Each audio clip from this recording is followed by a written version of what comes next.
नमस्कार साथियों, agree coaching आकाश sir में आप सभी का स्वागत है। तो अभी आपको पता होगा कि एग्री योजना तंत्र का हम लोग रिवीजन कर रहे हैं और रिवीजन में हम दूसरे वीडियोस पे पहुंचे हैं। तो ये प्लेलिस्ट बनी है एग्री कोचिंग आकाश सर में, जाइए एजीटीए योजनाओं 2026-27 की प्लेलिस्ट बनी है। काफ़ी अच्छे लोग इस पर देख रहे हैं, तो यहाँ पर जा सकते हैं। रिवीजन बुक यहाँ से स्टार्ट है, ठीक है। ये देखिए 2 दिन पहले वीडियो डाला गया है, 2.9 के व्यूज़ हैं। और ये रिवीजन क्लास फर्स्ट है और रिवीजन क्लास सेकंड जो है अभी जस्ट आपके सामने चलने जा रही है। तो बहुत ध्यान से देखिएगा, ये हैंड रिटन नोट्स हैं, मतलब उसका पूरा कंक्लूज़न है जिसको कहा जाता है, ठीक है। तो बाकी पहला वीडियो देखें तभी आपको दूसरा समझ में आएगा, और इसको जितनी बार रिवीजन कर पाएंगे आपके लिए बेस्ट रहेगा। केन सुपरवाइज़र और जो है एजीटीए के लिए ये ज़्यादा इम्पोर्टेंट है। और ठीक है, तो इफ़ को देखते हैं। ये पार्ट 2 है। पार्ट 1 अगर आपने नहीं देखा है तो मैंने बता दिया है, आप वहाँ पर देख सकते हैं। इफ़को जो है Indian farmer fertiliser cooperative limited इसका पूरा नाम है। पूछा जा सकता है कहाँ पर है। 1957 में स्थापना हुई, न्यू दिल्ली में। आपको क्या याद रखना है कि यूपी में इसके 2 प्लांट्स हैं, एक आंवला बरेली में, एक फूलपुर प्रयागराज। दोनों क्या करते हैं, यूरिया का उत्पादन करते हैं, ये ध्यान रखना है। बस इतनी चीज़ें। क्रिफ्को में ज़्यादा कुछ नहीं याद करना है, इसका फुल फॉर्म याद करना है। यूपी में एक शाहजहाँपुर प्लांट है जो कि बहुत फेमस है इसके लिए। नाफेड के बारे में ज़रूरी है पढ़ना, पिछली बार एग्ज़ाम में भी पूछा गया है नाफेड का नाम। तो 2 अक्टूबर 1958 गांधी जी जयंती के जो है अवसर पर ये स्थापना किया गया न्यू दिल्ली में। कार्य इसका इम्पोर्टेंट है। क्या कार्य है भाई, ये कृषि उत्पाद का जो है मार्केटिंग करता है। और पीएम आशा जो चल रही है उसकी ये नोडल एजेंसी है, ये भी ध्यान में रखना है। ये चीज़ सबसे ज़्यादा ध्यान रखेंगे क्योंकि ये प्रीवियस क्वेश्चन, यही क्वेश्चन आपका पूछा था कि अनाज जो है वो कौन ख़रीदता है एमएसपी पे। तो देखो, गेहूं और चावल अगर पूछे, मतलब ये अनाज की श्रेणी में आता है, तो एफसीआई ख़रीदता है, ठीक है। ये अभी आपका जस्ट जो पीछे एजीटीए हुआ है उसी का ये क्वेश्चन है, ठीक है। तो जब आप डीप पढ़े रहेंगे तभी इस चीज़ को समझ पाएंगे। गेहूँ चावल जो खरीदता है वो आपका एफसीआई खरीदता है, लेकिन अभी कभी भी पूछे कि दाल और तिलहन कौन खरीदता है तो ये नाफेड खरीदता है, ठीक है। तो यही वाला क्वेश्चन एफसीआई वाला आया था, हो सकता है इस बार नाफेड वाला आ जाए। तो ये ध्यान रखेंगे कि गेहूं चावल अगर ख़रीदने की बात आए यानी अनाज की तो एफसीआई, और दाल और तेल की बात करें तो नाफेड। ये एमएसपी पे ख़रीदते हैं, ठीक है। जो एमएसपी रेट सरकार जारी करती है उसी के आधार पर ये खरीदते हैं। साथ में नाफेड का एक काम और है कि ये बफर स्टॉक रखता है, 2 चीज़ों का ज़्यादा रखता है, एक प्याज का एक दाल का, कि इसकी कमी ना आए, ठीक है। साथ में ई किसान मंडी पहल भी ये चला रहा है। तो इतना चीज़ें नाफेड के बारे में ध्यान रखना है। और गांधी जी जयंती के अवसर पे हुआ था 1958 में, ये ध्यान रखना है। ये बहुत ज़्यादा ज़रूरी नहीं है, लेकिन ये तीनों चारों चीज़ें देख लेनी है बस।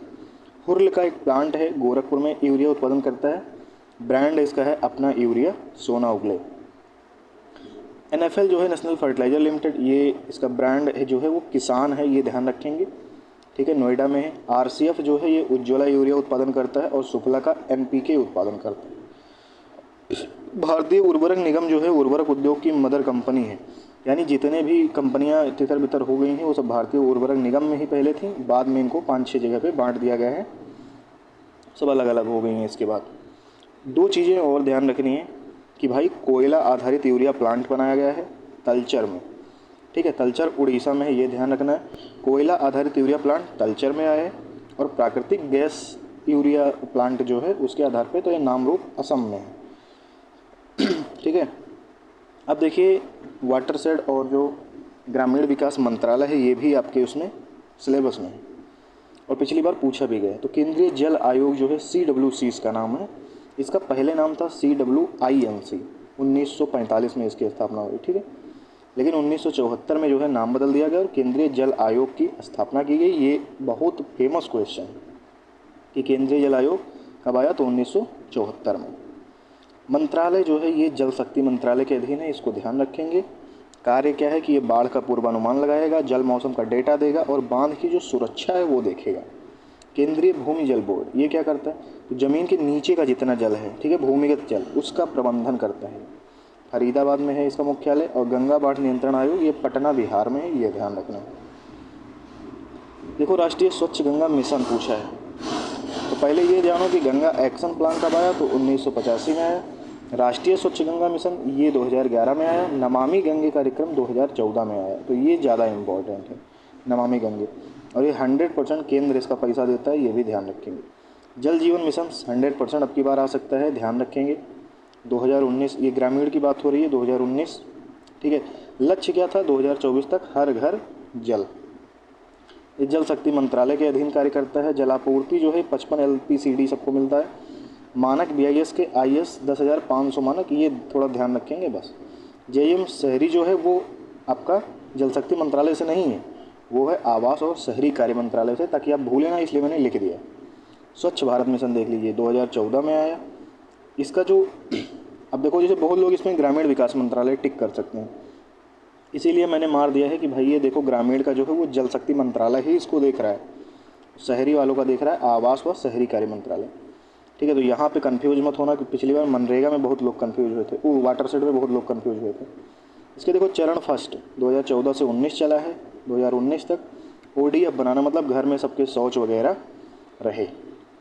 चरण सेकंड 2020 से 25 चला, ODF प्लस है, मतलब शौच वगैरह भी रहे, शौचालय भी बना रहे, और साथ में गंदगी उंदगी इधर उधर न पड़ी रहे, जिसको संपूर्ण स्वच्छता कहते हैं।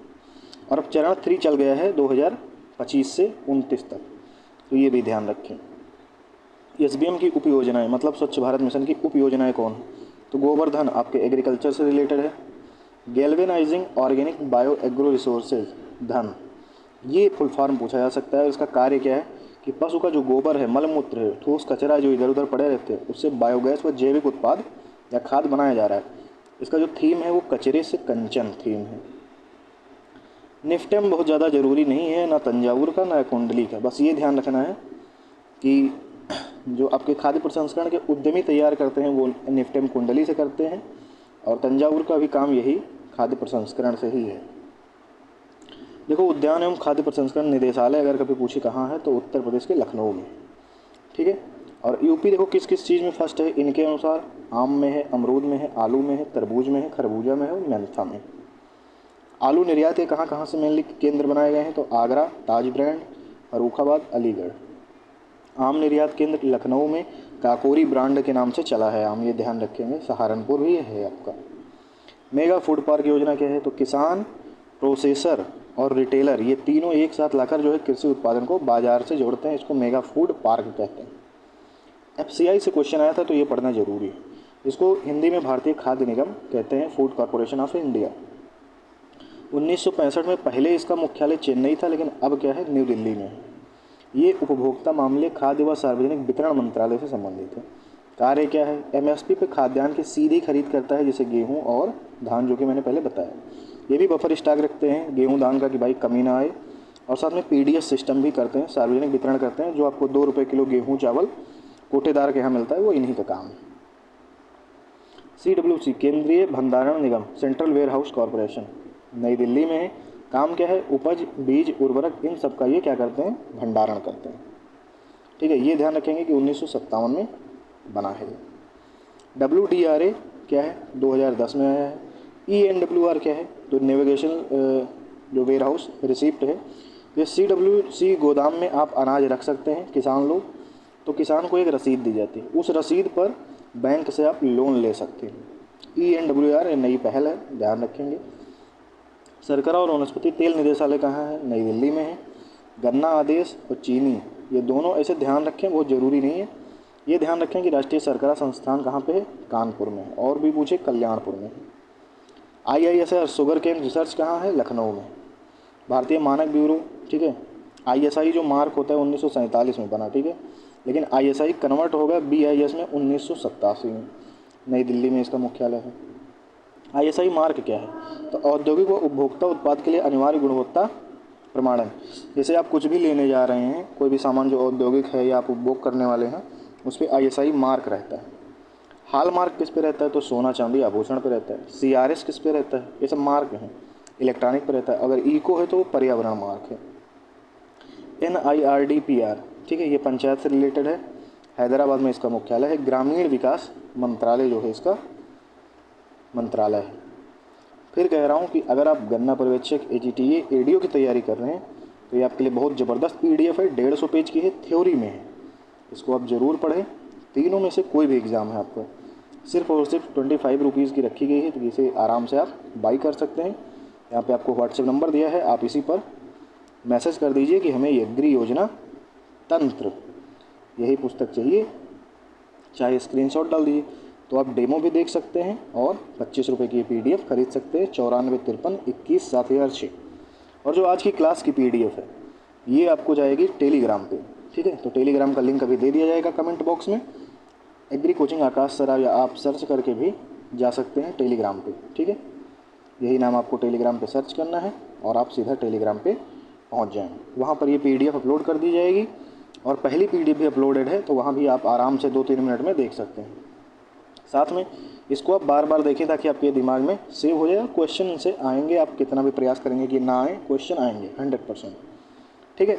तो क्लास कैसी लगी, वीडियो कैसी लगी, नेक्स्ट वीडियो का वेट करेंगे पार्ट 3 का। अगर पार्ट 3 चाहिए तो फटाफट कमेंट करें। 5 पार्ट में हम लोग इसको ख़त्म करने वाले हैं पूरी किताब को। पार्ट 3 कमेंट करेंगे तो नेक्स्ट वीडियो आपका आ जाएगा जल्द 1-2 दिनों में। बहुत बहुत धन्यवाद। जय हिंद, जय भारत, जय एग्रीकल्चर।